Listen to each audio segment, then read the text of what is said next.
അതിലെങ്ങനെയാണ് എഴുതിയിട്ടുള്ളത്? എൻ്റെ മകള് പുലർച്ചെ 3 മണിക്ക് യാത്ര ചെയ്ത് 3 മണിക്കൂർ യാത്ര ചെയ്തിട്ടാണ് എൻ്റെ മകള് ജോലിക്ക് പോകണം. തിരിച്ച് 3 മണിക്കൂർ യാത്ര ചെയ്തിട്ടുണ്ട്. വിദേശത്താണ്, ഗൾഫിലല്ല. അപ്പൊ അവൾക്ക് ജോലിയൊന്നും മാറുന്നൊക്കെ ആഗ്രഹത്തിൽ വന്ന് ധ്യാനം കൂടിയതാണ്. അമ്മ ധ്യാനം കൂടിയപ്പോൾ അനുഗ്രഹം ഉണ്ടായത് മക്കൾക്കാണ്. പറഞ്ഞു. എൻ്റെ പേര് സൂസി തോമസ്. എൻ്റെ വീടിൻ്റെ അടുത്ത് തന്നെയാണ് എൻ്റെ വീട്. പാമ്പാടി, തിരുവല്ലാമല പാമ്പാടി എന്ന് പറയും.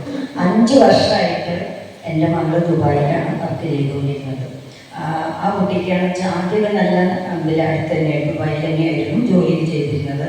പിന്നെ റാസൽ ഗൈമ സ്ഥലത്ത് ആളില്ലാതായപ്പോൾ ഇവിടെ ഹെഡായിട്ടാണ് MSc നേഴ്സിംഗ് കഴിഞ്ഞിട്ട് പോയതാണ്. അപ്പോൾ അങ്ങോട്ട് മാറ്റം കിട്ടിയപ്പോൾ അവിടെയുള്ള ആൾക്കാർ ഇല്ലേ, പേഷ്യൻസ് കുറവായി. അപ്പോൾ വീണ്ടും ദുബായിൽ വർക്ക് ചെയ്യണമെന്ന് പറഞ്ഞു. ഇവർക്ക് കുഞ്ഞുങ്ങളുണ്ട്. അപ്പോൾ അത് കാരണം റാസൽ ഗൈമയിൽ തന്നെ വീടെടുത്ത് താമസം തുടങ്ങിയപ്പോഴാണ് ഈ ഒരു ആവശ്യം വന്നത്. നമ്മൾ ആകെ ഒന്നില്ലെങ്കിൽ ജോലി വേണ്ടെന്ന് വെച്ച് തിരിച്ച് നാട്ടിലേക്ക് വരണമെന്നുള്ള ഉദ്ദേശത്തോടു കൂടി ഇരിക്കുകയായിരുന്നു.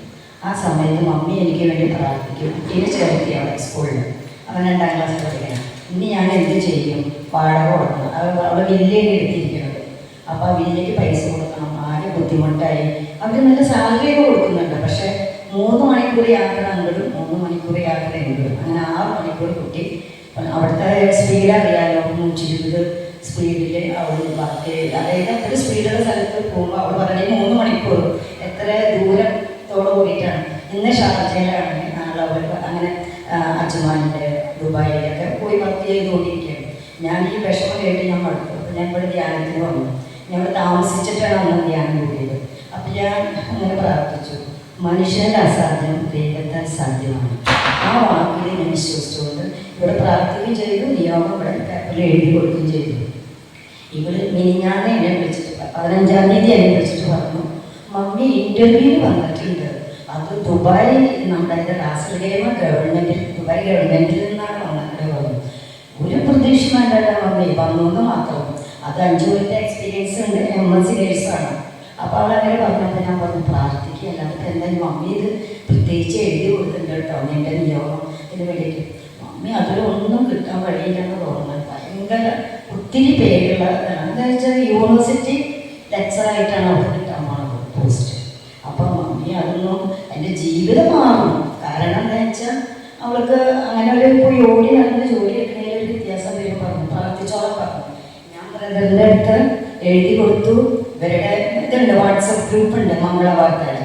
അതിലേക്ക് മെസ്സേജ് അയച്ചു. ഇതൊക്കെ ചെയ്ത് പ്രാർത്ഥന തന്നെയായിരുന്നു. റിട്ടയർ ആയിരിക്കുക ഞാൻ, എനിക്ക് പ്രാർത്ഥിക്കാൻ വേറൊരു വഴിയില്ലല്ലോ.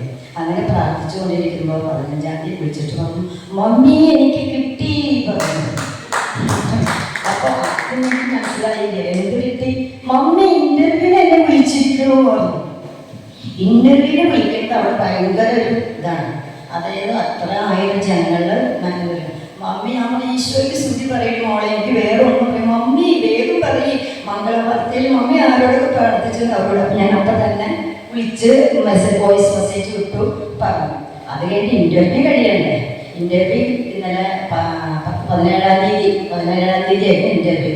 രാത്രി 4:50 വീണ്ടും ഞാൻ പ്രാർത്ഥന ഗ്രൂപ്പിൽ കഴിച്ചു. 4:50 നടക്കുന്നത്, പ്രാർത്ഥിക്കണം പറഞ്ഞിട്ട്. അത് കഴിഞ്ഞിട്ട് പറഞ്ഞു, മമ്മി നിരാശട്ടോ ഫലം. അപ്പം ഞാൻ പറഞ്ഞു, മോളെങ്കിൽ അവിടെ ഷെയ്ക്കുകളിലൊക്കെ ഇവർ ചെയ്യുന്നുണ്ട് ഡയാലിസിസിൻ്റെ. ഇവർ ഹെഡായിട്ട് പോകുന്നുണ്ട്. നേഴ്സുമാരുണ്ടാവും, ഒരു നേഴ്സ് ഉണ്ടാവും, ഇവർ ഹെഡായിട്ടുണ്ടാവും. ഇവർക്ക് സിസ്റ്റത്തിൽ കയറ്റേ വേണ്ടുള്ളൂ, ഒരു ഡോക്ടർ ഉണ്ടാവും. അപ്പോൾ ഷെയ്ക്കിന് വീട്ടിൽ പോകണേ. അപ്പോൾ ഷെയ്ക്കിനോട് പറഞ്ഞു. അപ്പോൾ ഇത്ര രക്ഷപ്പെട്ട് പറഞ്ഞു, മമ്മി വലിയൊരു ഷെയ്ക്കിനോട് ഞാൻ പറഞ്ഞിട്ടുണ്ട് പറഞ്ഞു. അതെ, എന്നാൽ നീ രക്ഷപ്പെടും. ആരാധിച്ചിട്ടാ മമ്മി പറയണേ. ഞാൻ എൻ്റെ ഈശ്വരനോട് പറഞ്ഞിട്ടുണ്ട്. പിന്നെ ഏത് ഷെയ്ക്ക് എനിക്കുള്ളത് എനിക്കിവിടെ ആരും അറിയില്ല. ഇവിടെ ഒരു പ്രത്യേക ടൈപ്പാണ്. നല്ല കഴിവുള്ള പക്ഷെ അറിയാതെ സംസാരിക്കില്ല. സംസാരിക്കുന്നതോട് മാത്രമല്ലാതെ സംസാരിക്കും. പുറത്തൊന്നും ആരോട് റെക്കമെൻഡ് ചെയ്യാൻ പോവില്ല. ഞാൻ പറഞ്ഞു, അവിടെ അനിയത്തിൻ്റെ കസിൻ സിസ്റ്റർ, അവൾ പറഞ്ഞു, ചേച്ചിക്ക് എത്ര ഷെയ്ക്കുമാരെ പരിചയമുണ്ട് ഒന്ന് പറഞ്ഞു. അവൾ പറഞ്ഞു, എൻ്റെ മമ്മി പ്രാർത്ഥിക്കുന്നുണ്ട്, ഞാനും പ്രാർത്ഥിക്കുന്നുണ്ട്. വലിയ പ്രാർത്ഥനയുടെ ആളൊന്നും അല്ലായിരുന്നു. ഞാൻ പ്രാർത്ഥിക്കുന്നത് എനിക്ക് ദൈവം, മനുഷ്യനല്ല അസാധ്യം, ദൈവത്തെ സാധ്യമാണ്. അതിൽ വിശ്വസിച്ചുകൊണ്ട് അവൾക്ക് ഇന്നലെ വിളിച്ചു പറയുന്നു, വീണ്ടും മമ്മി എനിക്ക് കിട്ടി 2 വാക്ക്. ആദ്യം ഇൻ്റർവ്യൂ കിട്ടി, ഇന്നലെ കിട്ടി. മമ്മി എന്നോട് പറഞ്ഞത് നിങ്ങൾ സൗകര്യം പോലെ വന്ന് ജോയിൻ ചെയ്യാം. പിന്നെ വേറൊരു അത്ഭുതം കാര്യം എന്താണെന്ന് വെച്ചാൽ 9 ദിർഹത്തിനാണ് അവിടെ ജോലി ചെയ്തിരുന്നത്, ദിർഹത്തിനാണ് ജോലി ചെയ്തിരുന്നത്. അപ്പോൾ അവർ ചോദിക്കുകയാണ് 12 ദിർഹം കിട്ടിയാൽ മതിയോ, ഫസ്റ്റ് ഞങ്ങൾ കൊടുക്കുന്നുള്ളൂ, നിങ്ങൾക്ക് കൂടുതൽ വേണമെങ്കിൽ നിങ്ങൾ എഴുതി അറിയിക്കാം. അവൾക്ക് മെസ്സേജ് വിട്ടില്ല. അപ്പോൾ അവൾ പറഞ്ഞു ഞാൻ അവൾ 10 പ്രതീക്ഷിച്ചിട്ടുള്ളൂ, 10 പ്രതീക്ഷിച്ചിട്ടില്ല. ഈ പോക്കുവരവ് കാരണം തൊട്ടടുത്തായി കാരണം അത്രയും പ്രതീക്ഷിച്ചിട്ടില്ല. അപ്പോൾ അവൾ പറഞ്ഞു ഞാൻ ജോലി ചെയ്യുന്നത് 8-നാന്ന് പറഞ്ഞു. കാരണം എന്ന് വെച്ചാൽ എന്നാലല്ലേ ഇവർക്ക് അത് വലിയ ഇതിൽ ജോലി ചെയ്തിട്ട് കിട്ടിയില്ലല്ലോ എന്ന് വെച്ചിട്ടാണ് അവൾ പറഞ്ഞു ഞാൻ 8 ദിർഹത്തിനാണ് ജോലി ചെയ്യുന്നത് പറഞ്ഞു. 12 ദിർഹത്തിനാക്കി റൂം റെന്റ് കൊടുക്കാമെന്ന് പറഞ്ഞു. കുട്ടികൾക്ക് വിസ എല്ലാ ഫെസിലിറ്റീസോടും കൂടിയിട്ടാണ് അവൾക്ക് കിട്ടിയിരിക്കുന്നത്. അവളോട് പറഞ്ഞതും അതുമാത്രമല്ല, അപ്പോൾ അവർ പറഞ്ഞു അവിടുത്തെ നിയമം എനിക്ക് അറിയാമല്ലോ, ഒരു സ്ഥലത്ത് നിന്ന് റിലീവ് ചെയ്യാൻ അതിൻ്റെതായ കുറേ കാര്യങ്ങളുണ്ട്. പെട്ടെന്ന് അപ്പോൾ അവൾ പറഞ്ഞു എനിക്ക് ഇങ്ങനെ ഒരു ഇതുണ്ട്, ഫോർമാലിറ്റി ഉണ്ട്, അത് നിങ്ങളുടെ വായിൽ നിന്ന് വരാൻ വേണ്ടിയിട്ടായിരുന്നു. കാരണം എന്താ വെച്ചാൽ അവൾ പെട്ടെന്ന് ഓടി വരികയല്ലോ ചെയ്തത്. ഇനിയിപ്പോൾ അവിടെ നിന്ന് വന്നാലും അവൾ 3 മാസത്തെ അവൾ മേടിച്ച് പൈസ തിരിച്ചു കൊടുക്കണം പഴയ സ്ഥലത്ത് എന്ന് പറഞ്ഞാലും അതിനേക്കാൾ നല്ല സാലറി. പിന്നെ കുട്ടികളെ കാണാം. ഈ 3 മണിക്ക് പോണ ആൾക്ക് ടൈം കേൾക്കണം, 8:30 പോയാൽ മതി വീട്ടിൽ നിന്ന്. 3 മണിക്ക് പുലർച്ചെ കുട്ടിക്ക് പോകണം. അങ്ങനെ ദൈവാനുഗ്രഹം തന്നു.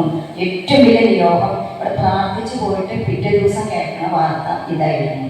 ദൈവത്തിനോട് നന്ദി. പിന്നെ ഞാനൊന്നും പ്രതീക്ഷിക്കാത്തുണ്ടായിരുന്നു. ആ വചനജപമാല ചെല്ലാറുണ്ടെന്ന്. അതിനാൽ അവൻ അസാധ്യമായത് ദൈവം എന്നെ അനുഗ്രഹിച്ച് അതിരുകൾ വിസ്തൃതമാക്കണമേ. അങ്ങയുടെ കഥ എന്നോടുകൂടി ഇരിക്കുകയും സകല വിപത്തുകളിൽ നിന്നും കാത്തുരക്ഷിക്കുകയും ചെയ്യട്ടെ ഞാൻ ചെല്ലാറുണ്ട്. അതിരുകൾ ഇനി വേണ്ട, ഇരിക്കേണ്ട ഒരു വീടുണ്ട്, കുറച്ച് റബ്ബർ കാപ്പിയുടെ നാട്ടിലുണ്ട്, അപ്പോൾ അതൊക്കെ മതി എന്നുള്ള വിചാരിച്ചിരിക്കുകയായിരുന്നു. ഒരു 10 സെന്റ് സ്ഥലം ഒരാൾ ഇങ്ങനെ അത്യാവശ്യമായിട്ട് ചോദിച്ചു വന്നു, ഇങ്ങനെ എനിക്ക് നിങ്ങൾ മേടിക്കുമോ എന്ന്. അപ്പോൾ ആ അതിരുകൾ വിസ്തൃതമാണെന്ന് ചൊല്ലെന്ന് പറഞ്ഞാൽ ഇത്രയും യാഥാർത്ഥ്യമാവുമെന്ന് ഞാൻ അറിഞ്ഞില്ല.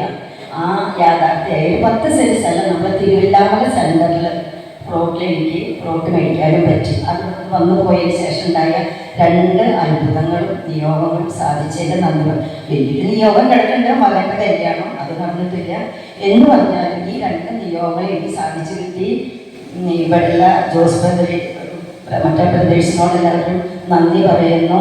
പിന്നെ അതേസമയം ഇവിടെ ഇരിക്കുന്ന നിങ്ങൾ എല്ലാവരോടും പറയാണ് മനുഷ്യനായ അസാധ്യം ദൈവത്തെ അസാധ്യമാണ്. തീർച്ചയായിട്ടും നമ്മുടെ നിയോഗങ്ങൾ ദൈവം നമുക്ക് സാധിച്ചു തരും. ജീവിതം മാറും ഒരു വാക്കു നീ പറഞ്ഞാൽ എന്റെ നിലവുകൾ മാറും ഒരു വാക്കു നീ പറഞ്ഞാൽ നീ പറഞ്ഞാൽ വീരം മാറും നീ പറഞ്ഞാൽ മരണം മാറും യേശുവേ നീ പറഞ്ഞാൽ മാറാത്തതെന്നുള്ളൂ യേശുവേ നീ